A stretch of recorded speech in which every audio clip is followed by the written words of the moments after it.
Kita mo, dalawang babae na nawala ng buhay dahil sa'yo. Ano ba? Huwag na nga tayo magsisihan. Wala namang may gusto sa nangyari.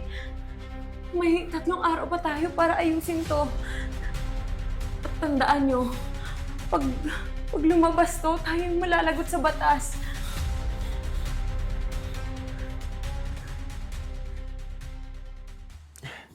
Nakita mo yung chat ni Russell sa GC? Ano? Bakit? Hindi pa eh. Napaka-selfish talaga na gagong yun eh. Niisip niya lang yung sarili niya. Yun, umalis. Ha? Ibig sabihin ito, tayo na lang dalawa?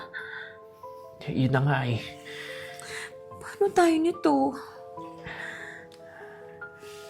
Alam mo, hindi naman kita pipilitin sa bahan ako eh. In the first place, kasalanan ko naman lahat ng kung bakit nangyayari ito sa atin.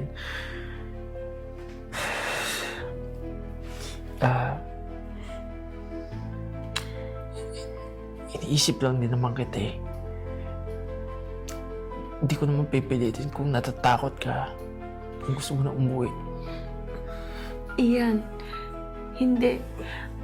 Oo, natatakot ako pero hindi kita iiwan dito. Sabay tayong pumunta ng Thailand. Sabay din tayong aalis ng Thailand. Naiintindihan mo? Pero yun na nga, Ani.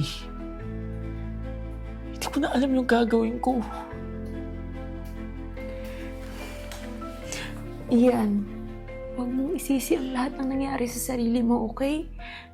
Wala namang may gusto na mangyari to eh. Iyan, wala na sila. Kahit anong gawin natin, wala na sila. Paano kaya kung mamatay na lang kaya ako?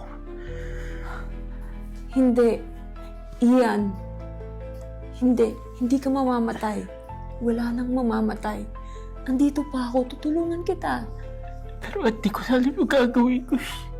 Namamaliw na ako. Parang gusto ko na lang mawala. Iyan. May mga kapatid ka pang umaasa sa'yo. Paano na lang sila pag wala ka na? Ano gagawin ko? Ano gagawin natin?